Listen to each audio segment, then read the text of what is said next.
یو زنانه ده د نبی علیه السلام سره مینه ده میدان جهاد ته سلور بچیان لیکلی دي خپل سلور بچی دغه زنانه میدان جهاد ته لیکلی دي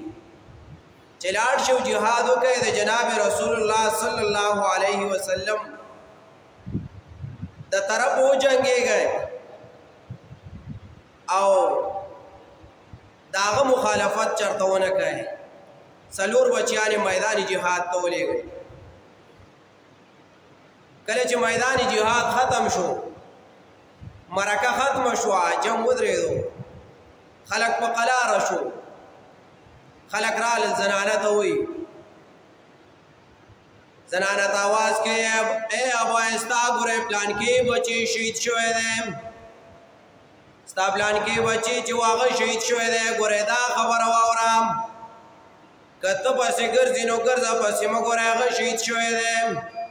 زنانه ګره سوې هغه جړان کوي مخ په سپېړو نه وای ګریوانونه نشلې هغه جواب ورکړي انا لله و انا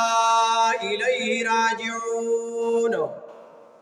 زنانه وته سوې انا لله و انا الیه راجعون دعوت نه وای چې ولې شهید شوی دی تاسو خو ژوندي رااله تاسو ولې نه شهیدان شوي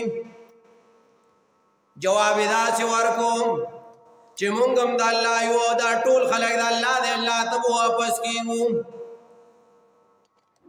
بیا ورته خلک واپس بل جواب ورکوي ګوره پلان کې بچی دې شهید شوی دی پلان کې بچی دې شهید شوی دی میدان جهاد کې هغه ته بیا وایي انا لله و انا الیه راجعون دا ورته نه وایي چې تاسو ولې ژوندي راغلی زما دویم بچی ولې شهید کېدو تاسو خو ژوندي راغلی زما هم دو بچی شهیدان کړه دا ولې دا تپوس نشته صرف جواب ورکوي انا لله و انا الیه راجعون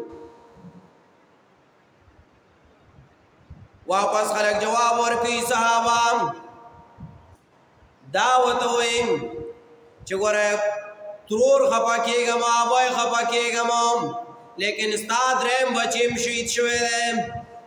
هغه ته بیا جواب کوي انا لله و انا الیه راجعون بل څه جواب ورسره نشته بل څه خفګانې په زړه کې نشته صرف دغه جواب ورکوي چې ګوره مونږ خو د الله یو مونږ به د الله ته واپس کېږو دغې باندې مې څه کار نشته بیا ورته جنګ والا جواب ورکوي صحابه جواب ورکوي دا ورته وایي چې ګوره څلورم بچی دې هم شهید شوی دی میدان جهاد کې شهید شوی دی هغه ته بیا هم وایي انا لله و انا الیه راجعون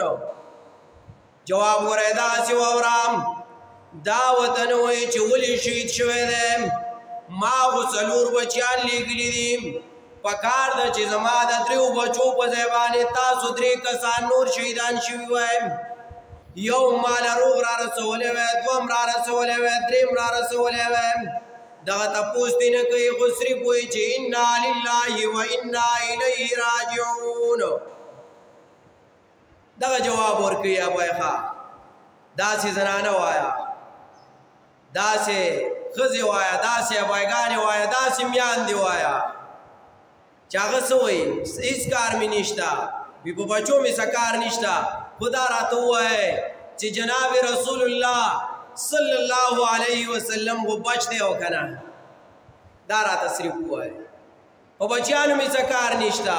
که یو شهید کېږي دوه شهیدان کېږي درې شهیدان کېږي څلور شهیدان کېږي په دغه مې څه کار نشته صرف دا راته ووایه چې جناب رسول الله صلی الله علیه وسلم بچ دی او که شهید شوی دا د هغوی مینه وه د نبي علیه السلام سره دغه وجه وه چې خپل ځان مې په تکلیف کې اچو لیکن نبی علیه السلام به تکلیف نه ورکو هغه به رسته کو ځان به تکلیف د مخکې کو او نبی علیه السلام به